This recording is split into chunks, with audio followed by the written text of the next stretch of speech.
Salut à tous, bienvenue dans Akiba, l'émission d'actu rétro gaming avec RomGame.fr. Au programme du homebrew avec du vrai pixel dedans, des bouquins pour célébrer Sega, Doom en version papier, et on commence tout de suite avec les news en vrac. 30 ans se sont écoulés et Sensible Soccer reste célèbre pour sa vue aérienne, son style arcade plein de fun et la simplicité de sa prise en main. Preuve qu'il reste en vogue, Sensible World of Soccer avait joué les prolongations en 2019 avec un nouveau jeu Windows qui proposait à la fois la version DOS et la version Amiga de Sensible World of Soccer 96-97. Aujourd'hui, le gazon reste toujours aussi vert, le jeu vient de mettre à jour sa base de données pour la saison 2020-2021 et offre désormais la possibilité de jouer en ligne sur Amiga et PC avec des championnats à jour et les effectifs complets de presque 2400 équipes. L'occasion est vraiment trop belle de rehausser les crampons et de participer au tournoi organisé sur le site officiel. Trop sérieux, s'abstenir. Après une campagne Kickstarter couronnée de succès l'année dernière, Battle Axe est dans les starting blocks. Qu'on se le dise, ce très beau hack and slash, inspiré de Gauntlet et Golden Axe, sortira au mois d'avril sur Switch, PS4, Xbox One et PC, et en format numérique chez Bitmap Bureau. Ce très beau hack and slash, jouable en solo ou en coopération, est l'œuvre de Hank Nyborg, dont on a pu savourer le savoir-faire sur Shakedown Hawaii ou Xenocrisis. Tandis que la partition musicale est sous la baguette de Manami Matsumae, qui nous avait enchanté sur Mega Man ou Shovel Knight. Déjà entreaperçu en 2017 via une campagne Kickstarter victorieuse, le titre du studio espagnol Koba est à quelques encablures de sa sortie printanière sur PC, Switch, PlayStation 4 et Xbox One. Ceux que l'esthétique néon Synthwave rebute passeront leur chemin, tandis que les fans de Tron ou Ready Player One trouveront sans doute un certain plaisir à se téléporter dans le Digital Kingdom armé de la seule techno-épée pour sauver le royaume. Même si certains passages de plateforme sont assez imprécis et casse-gueule, même si l'on sent une tendance un peu trop bavarde dans le jeu, Narita Boy reste une sacrée balade numérique à faire, ne serait-ce que le temps de la démo disponible sur Steam. Une web radio dédiée aux musiques MSX vient de naître sur la toile. L'occasion pour vous de vous mettre dans les oreilles les grandes partitions de Nemesis, Aleste ou encore Vampire Killer. On doit cette initiative au site MSX Hall qui nous propose un programme simple et clair, diffusé 24 heures sur 24 et 7 jours sur 7, uniquement de la musique de jeu liée au célèbre standard de micro-ordinateur des années 80. Encore sommaire, la grille de programme gagnera en variété à mesure que la radio gagnera des auditeurs et recueillera les idées des nouveaux contributeurs.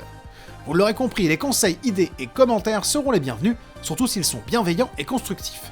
On croise les doigts pour que cette radio atteigne la même ampleur que Roland Radio, cette fameuse station dédiée quant à elle à la musique Amstrad CPC.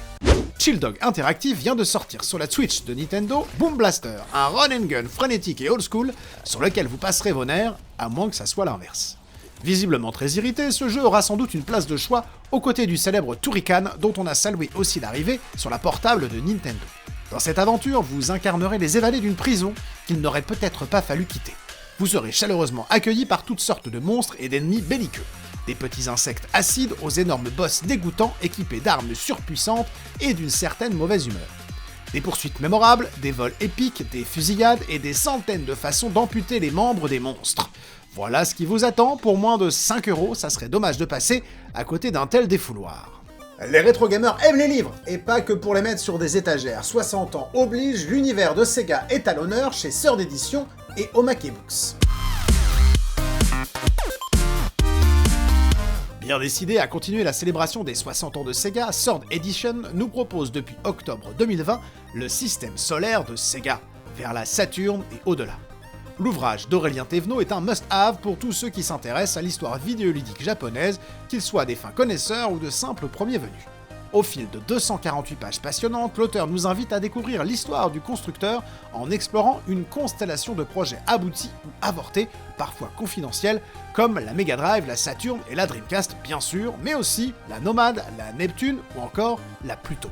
Que voulez-vous ? Sega était souvent en avance sur son temps, du moins sur le papier, mais pataugeait quasi toujours dans les méandres d'une organisation trop lourde et parfois incapable de peser les conséquences de ses prises de risque. Et si la cohérence supposée de ce système solaire des consoles Sega n'était pas si évidente, vous serez vite désarçonné par les surprises et anecdotes qui ponctuent chaque planète visitée. Mercury pour la Game Gear, Vénus pour la Nomad, Jupiter pour la Saturn version cartouche. Le voyage promet pas mal de découvertes pour ceux qui voudront bien s'aventurer dans les arcanes de Sega. Pour fêter ses 10 ans d'existence, Omake Books a diffusé un live sur YouTube où la maison d'édition a dévoilé une nouvelle collection de livres pour cette année. Le premier sortira le 25 mars prochain et s'intitule Génération Zelda.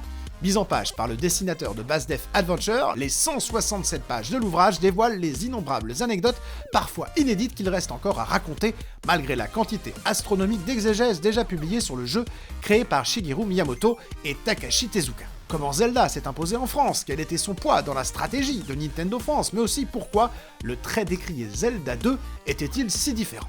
On a hâte.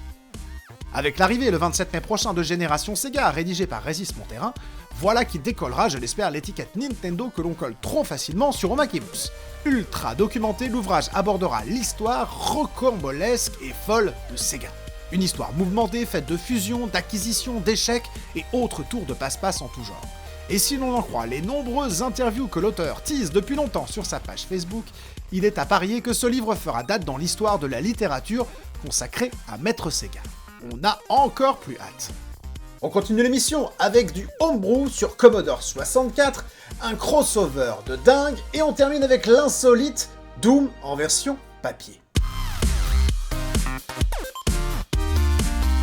Sarah Jane Avory, que les possesseurs de Commodore 64 connaissent pour ses récents shoot'em up, Neutron, Zeta Wing et Soul Force, travaille également sur un RPG promis au micro-ordinateur 8 bits intitulé Briley Watch Chronicle. Grâce à la vidéo de gameplay dont on dispose, on se rend compte que le développement du futur titre est bien avancé et que ce RPG aura à cœur de nous proposer tous les ingrédients d'une magnifique aventure pleine de cinématiques, de potions en tout genre et de personnages hauts en couleur. Il est à parier que les possesseurs de la machine seront une nouvelle fois gâtés par Sarah. Exploration avec une grande carte du monde, système de conversation par mots-clés, combat au tour par tour, acquisition d'expérience mais aussi mini-jeux et sous-quêtes. Le menu de ce titre est bien trop copieux pour dévoiler tout ici. Team 17 et The Game Kitchen se sont associés à 505 Games et Artplay pour un crossover entre Myriam, le personnage de Bloodstain, Ritual of the Night, et The Penitent One du ténébreux Blasphemous, baptisé Strife and Ruin. Cette mise à jour, qui a été lancée gratuitement sur PC, Nintendo Switch, Xbox One et PlayStation 4 le 18 février dernier, vous propose d'aider Myriam à retourner dans son monde. Outre cette nouvelle trame narrative, cette mise à jour introduit un mode Boss Rush, qui sera disponible après avoir terminé le scénario principal. Avec ce mode, à vous les sommets de l'horreur. Il vous faudra tailler la route à travers une sélection de boss, et chaque manche se voit attribuer un score basé sur divers facteurs, avec des médailles disponibles pour le plus dur des pénitents. Petit cadeau en plus, une zone des mecs rend hommage au jeu de plateforme 8 bits classique, offrant une expérience beaucoup plus linéaire qui pourra être découverte dans une borne d'arcade cachée secrètement. Avec des visuels repensés pour correspondre au style rétro, le jeu proposera des mécanismes plus old school. Toujours dans cette optique, The Game Kitchen a également inclus plusieurs modes de rendu, émulant des effets TV plus anciens qui peuvent être appliqués tout au long du jeu standard. Si les portages de Doom sont des supports exotiques, excitent très souvent notre curiosité, ils sont pour la plupart des challenges techniques. Et aujourd'hui, en plus d'être vraiment impressionnant, l'actualité du jour montre qu'il existe encore d'autres façons de rendre hommage au célèbre FPS. Après une gestation de 9 mois, Bill Thorpe est heureux et soulagé de nous annoncer la naissance de ce Paper Doom. Incroyable, le créateur n'a pas seulement élaboré minutieusement les niveaux, les démons de Doom 2 en utilisant du carton, mais il a également écrit un scénario complet pour imprimer au mieux l'atmosphère de ce jeu mythique, allant même jusqu'à abuser du faux sang. Il a diffusé, la veille de la Saint-Valentin, une vidéo véritable preuve d'amour. Cette récréation de Doom 2 en carton a de quoi bluffer tout le monde, y compris John Romero, qui s'est sans doute mis à tourner 3 fois sur son fauteuil en découvrant cette vidéo pleine d'éclaboussures. Il faut dire que le bonhomme est un spécialiste en la matière. Sur sa chaîne Games Made of Cardboard, on recense en effet bon nombre de créations en carton inspirées de références vidéoludiques. Sonic, Super Mario Bros, vous verrez, rien ne manque. Merci à tous d'avoir regardé l'émission, c'est sympa d'être resté jusque-là. Si vous avez aimé, alors on compte sur vous pour partager l'émission. Pourquoi pas mettre un petit pouce bleu et un commentaire, ça aide au référencement. Et puis bien sûr, pour toute l'actu rétro gaming en direct, ça se passe sur romgame.fr. Allez, moi je vous dis à la prochaine. Ciao.